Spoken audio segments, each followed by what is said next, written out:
நம்ம ஸ்ரீகுமரன் தங்க மாளிகை ட்ரிபிள் ஸ்டார் திட்டத்தில் நீங்களும் ஆகலாம் சூப்பர் ஸ்டார். ஸ்வர்ணதாரா பிளஸ் மற்றும் flexi digi plus. Download the SKTM jewel app today. Jammu காஷ்மீர்ல உலகின் மிக உயரமான ரயில்வே பாலத்தை இன்னைக்கு திறந்து வச்சிருக்காரு பிரதமர் நரேந்திர மோடி.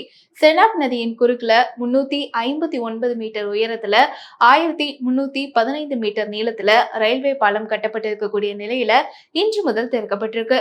43,780 கோடி ரூபாய் மதிப்பீட்டுல இந்த திட்டம் தொடங்கி வைக்கப்பட்டிருக்கு. பஹல்காம் தாக்குதல் மற்றும் ஆபரேஷன் சிந்து ராணுவ நடவடிக்கைக்கு அப்புறமா பிரதமர் மோடி ஜம்மு காஷ்மீர் செல்வது இதுவே முதல் முறை அப்படிங்கிறது குறிப்பிடத்தக்கது. சரி, இந்த பாலத்துல அப்படி என்னென்ன சிறப்புகள் தெரியுமா? இந்த வீடியோல விரிவா பார்க்கலாம். எத்தகைய புயலையும் தாங்கக்கூடிய திறன் கொண்டதுதான் இந்த பாலம். இதை பற்றி சற்று விரிவே பார்க்கலாம்.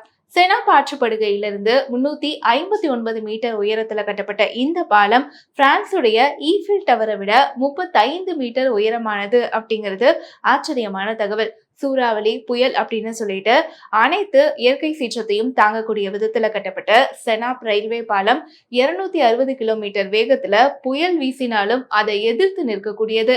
1486 கோடி ரூபாய் மதிப்பீட்டுல இந்த பாலம் கட்டப்பட்டிருக்கிறது குறிப்பிடத்தக்கது.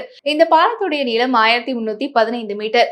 இந்த பாலத்துடைய அடிப்பகுதி பெரிய கால்பந்து மைதானத்தை போல அமைஞ்சிருக்கு. இதை தொடர்ந்து நாட்டிலேயே முதன்முறையா கட்டப்பட்ட கம்பி வட அன்ஷிகாட் பாலத்தையும் பிரதமர் மோடி திறந்து வச்சு நாட்டுக்கு அர்ப்பணிச்சிருக்காரு. ஆற்றுப்படுகையிலிருந்து 331 மீட்டர் உயரத்துல அன்ஷிகாட் பாலம் கட்டப்பட்டிருக்கு. 725 மீட்டர் வளைவை கொண்ட இந்த பாலம் 96 உயர் கம்பி வடத்தையும் 193 மீட்டர் நீள Y வடிவத்தையும் கொண்டிருக்கு. இந்த பாலம் 120 ஆண்டுகள் ஆயுட்காலம் கொண்டதாகவும் மணிக்கு 100 கிலோமீட்டர் வேகத்தை தாங்கக்கூடிய வகையிலையும் வடிவமைக்கப்பட்டிருக்கு. மணிக்கு 260 கிலோமீட்டர் வேகத்துல வீசும் காற்றை தாங்கும் வகையிலும் அதிக தீவிரம் கொண்ட பூகம்பங்களை தாங்கும் வகையிலும் இந்த பாலம் வடிவமைக்கப்பட்டிருக்கு. ஜம்மு மற்றும் ஸ்ரீநகர் இடையேயான போக்குவரத்தை மேம்படுத்துவதில் இந்த பாலம் முக்கிய பங்கு வகிக்கும். இந்த புதிய பாலம் வழியா இயக்கப்படும் வந்தே பாரத் ரயில் மூலமா கத்ராவிற்கும் ஸ்ரீநகருக்கும் இடையில பயணிக்க சுமார் 3 மணி நேரம் மட்டுமே ஆகும். இதனால இப்போதுள்ள பயண நேரம் 2 மணி நேரம் வரை குறையும். காஷ்மீர்ல கத்ரா பாரமுல்லா ரயில் சேவை தொடக்க விழாவை முன்னிட்டு மத்திய ரிசர்வ் போலீஸ் படை பாதுகாப்பு போடப்பட்டிருந்தது.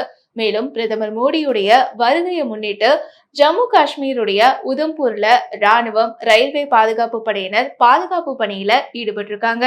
அப்போ ஜம்மு காஷ்மீர் துணைநிலை ஆளுநர் மனோஜ் சின்ஹா, முதலமைச்சர் ஒமர் அப்துல்லா, ரயில்வே அமைச்சர் அஸ்வினி வைஷ்ணவ் ஆகியோர் உடன் இருந்திருக்காங்க.